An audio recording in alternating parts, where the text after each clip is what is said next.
Survey released today has found what women over 50 have on their bucket list. 10% say they dream of starting their own business, and 27% say all they really want is financial independence. Well, our first guest is a business superwoman on a mission to help you do just that. After finding herself a divorced mum of 3 and caring for a terminally ill mother, Nell Daly ventured into the world of finance but found one huge barrier: men. And she's here to tell her story. Here's Nell. Well, Nell, I just gave a very short snippet there, but you've got very personal reasons for valuing financial independence so much, haven't you? Tell us. Yeah, I do. I actually grew up in a home where there was quite a bit of domestic violence between my mom and my dad. And so at a very young age, I sort of realized she felt like she couldn't leave because she was in a situation where she didn't feel like she had enough money to provide for her 3 kids. Despite that, I went into social work. Which you don't make a lot of money as a social worker, but you're very much on the front lines of helping marginalized people. So it makes sense that I would start to work for causes, helping people in terms of, if they've been in domestic violent relationships, poor people, HIV/AIDS. And after becoming a psychotherapist then for 10 years, I was treating so many patients who were depressed and anxious because they couldn't get out of toxic relationships because they didn't have enough money to leave. And that can be in a job as well. And so after doing that for about 10 years and hearing 20,000 hours of people's life stories, I thought, how can I continue to further the work to make sure that particularly women have a lot more power in society? Yeah. So you found yourself, and we won't ever be able to, well, we don't have the time, unfortunately, to chart your route, but you found yourself as a venture capitalist, so you were in a position to invest in women's businesses in particular, is that right? Yes, and I do that investing both in America and in the UK, primarily. I'm just intrigued now because I don't know what it's like in the States. You're from New York, right? But here, certainly none of us, we're taught French, geography, coastal pathways. We're not taught about finance. Do you think it's integral now that we should be teaching children from a young age about how to manage their money? Oh, 100%. And I think that the interesting thing in our generation is that it very much felt like a coded language. I mean, one of the first jobs I had after college, I wanted to be a trader on a trading floor. And of course, I got put as a woman in the back office. And I said to the guys one day at lunch, I want to do what you guys do, because they were closer to the money than I ever was. And they said, oh, we don't hire women for that job. Now, this was 1999, 2000, right outside of New York City. So I think that we're taught that there's sort of this mystery around it, where there's really not. And I learned how to be a venture capitalist literally via Google.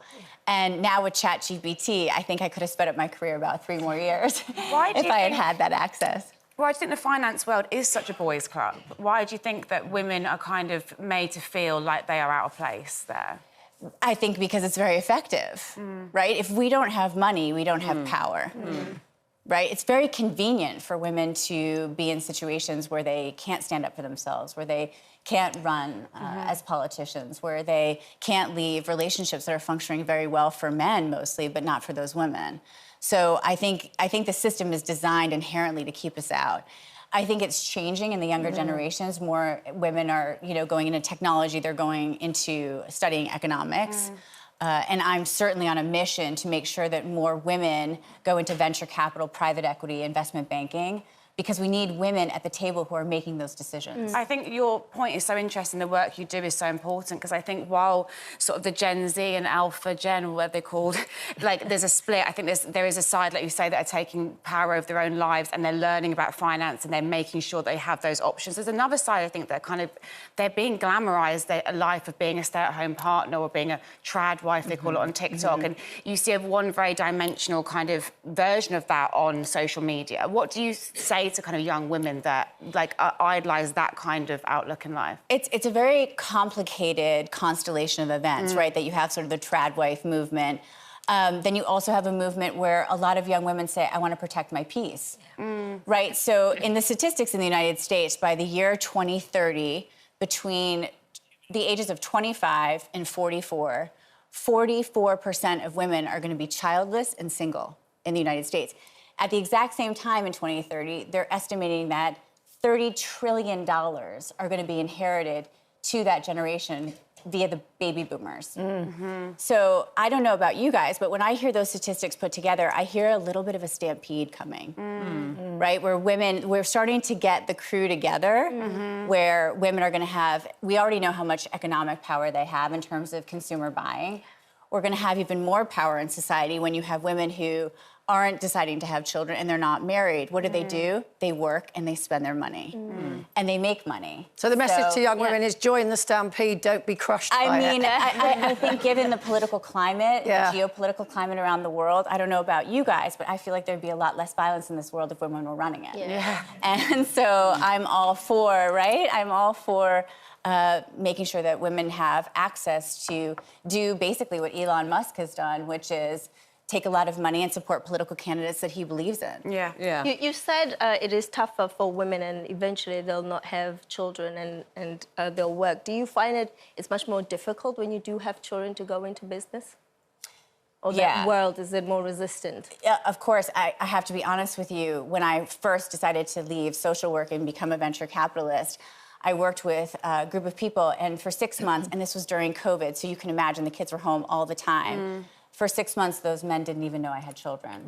Because I knew the statistics around the motherhood bias. So I told my kids, like, on pain of death, are you allowed to come to the second floor?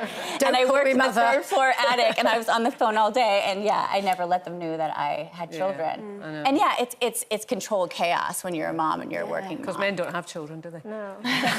Of course not. I don't know, they just appear. It's quite magic, isn't it? They do. They come back at 7:30 at night. Well, Nell, thank you very much indeed. Inspiring stuff. Nell Daly. Thank you.